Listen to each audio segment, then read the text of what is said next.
Ở nơi ấy tôi đã thấy trên ngọn núi cao có hai người, chỉ có hai người yêu nhau.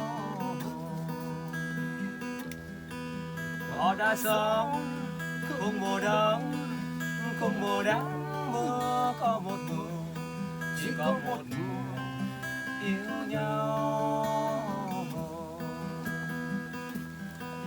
Ở đây ấy ta chắc chắn nhẫn nhớ quanh đồi một mái trường nghèo, một nhà sàn yên vui. Ở đây ấy họ đã sống cuộc sống thanh bình, ai nghèo cũng có cây đàn trả từ.